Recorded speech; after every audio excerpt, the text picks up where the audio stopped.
মালামাল সোজা চলে যাবে নেপালে, সোজা চলে যাবে ভুটানে, সোজা চলে যাবে সেভেন সিস্টার্সে। দুই পাশে দুই মহাশক্তি আমাদের, ভারত আর চীন, তারা দ্রুত গতিতে এগিয়ে যাবে। আমরা যেহেতু মাঝখানে আছি, আমাদেরকে ফেলে যেতে পারবে না, তাদের বাতাসে আমরা উঠতে থাকবো। সেই থেকেই আমার বদ্ধমূল ধারণা বাংলাদেশের ভবিষ্যৎ অতি চমৎকার, তার অবস্থানের কারণে। তখন দুই জায়ান্টের কথা বলেছিলাম, দুই মহাশক্তি। এখন আর দুই মহাশক্তির কথা বলি একই সঙ্গে, চার মহাশক্তি। আমাদের কি অপূর্ব সুযোগ, আমাদের সামনেই বিস্তীর্ণ মহাসাগর,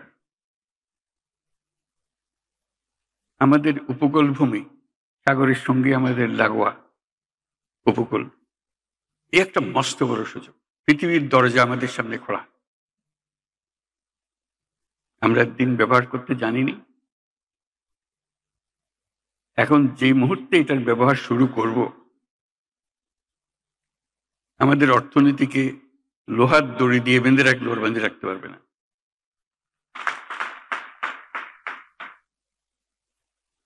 এবং আমাদের উত্তরে হলো বিখ্যাত হিমালয় পর্বতমালা, যেখানে জমে আছে আমাদের যাবতীয় শক্তি, হাইড্রো পাওয়ার। কত শক্তি দরকার বাংলাদেশের, এখানে সব জমা আছে, হারিয়ে যাচ্ছে না, শুধু নেবার অপেক্ষায়। শুধু প্রতিবেশী দেশের সঙ্গে একটা সম্পর্ক করা, যাতে করে আমরা এই 40 মাইল বা যে দূরত্বটুকু দুই দেশের মধ্যে আছে, নেপাল আর বাংলাদেশের মধ্যে, ওটুকু অতিক্রম করা। আর কিচ্ছু না, ওরা এক পায়ে খাড়া, নেপাল বারে বারে বলছে আমাদের এটা নিয়ে যাও, আমরা এক পায়ে খাড়া নেবার জন্য। মাঝখানে ওইটুকু পথ অতিক্রম করার সুযোগ আমাদের এখন দেওয়া হচ্ছে না। আশা করি তাদেরই কারণে, তাদের অর্থনৈতিক কারণে সেটা আমাদেরকে দেবে। এটা সবার মঙ্গলের জন্য, কারো একজনের উপকার একজনের অপকার এরকম কিছু না। যদি আমরা সেই পথটা খুলে পাই, এখন সামান্য কিছু পেয়েছি, ওটাও কিছুই না, বড় আকারে যদি পাই, বাংলাদেশকে আটকে রাখার কোনো ক্ষমতা কারো নাই। আমরা মহা সৌভাগ্যবান এক জাতি, তার অবস্থানের কারণে। সেই জাতির দুঃখ কেন থাকবে আমি বুঝতে পারি না। এটা আমাদের কপালের দোষ, নাকি আমাদের চরিত্রের দোষ, না আমাদের চিন্তার দোষ? যদি হয়ে থাকে, সেগুলো থেকে আমরা মুক্ত হই। আমরা তো তড়িৎ গতিতে এগিয়ে যেতে চাই। এটা একটা মহাশক্তিধর অর্থনীতি তৈরি হবে। আজকে কুমিরা থেকে টেকনাফ পর্যন্ত যে উপকূল ভূমি, সেখানে যদি কাতারে কাতারে সব নৌবন্দর স্থাপন হয়, মাতার বাড়ির গভীর সমুদ্র বন্দর পর্যন্ত যদি আমরা দুনিয়ার সব জাহাজকে আশ্রয় দিতে পারি, তাদের কাজ করার জন্য সুযোগ সুবিধা দিতে পারি, আমাদেরকে আটকাবে কে? এবং শুধু যে সমুদ্র বন্দর আমরা ব্যবহার করব, আমাদের মালামাল যাবে, তা তো না।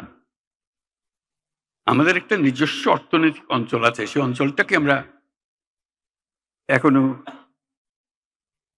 খুলতে পারিনি, কিন্তু অঞ্চল অপেক্ষা করছে আমাদের জন্য।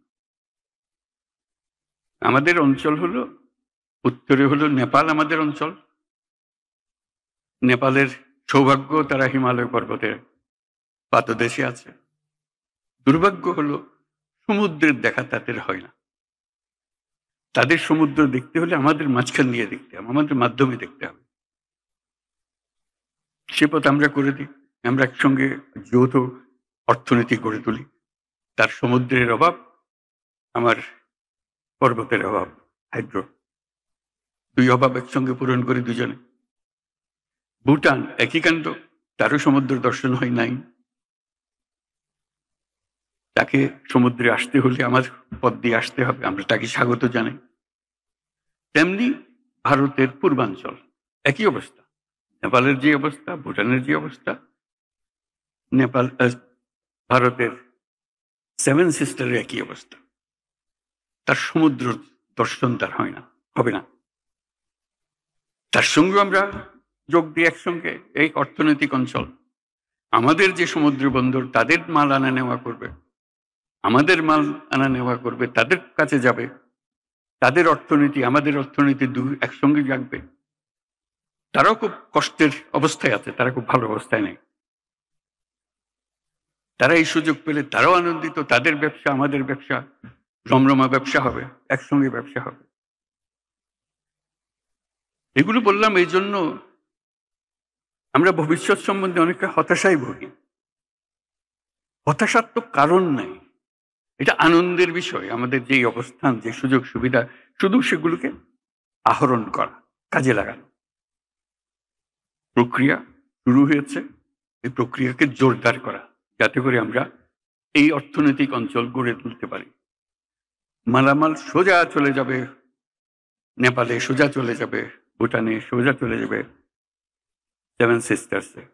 তাদের মালামাল আমাদের মাঝখান দিয়ে, আমাদের ব্যবসা তাদের ওখানে যাবে, তাদের ব্যবসা আমাদের এখানে আসবে। সেটাই তো হলো অর্থনীতি। কাজেই প্রাকৃতিক দিক থেকে আমরা খুবই সৌভাগ্যবান।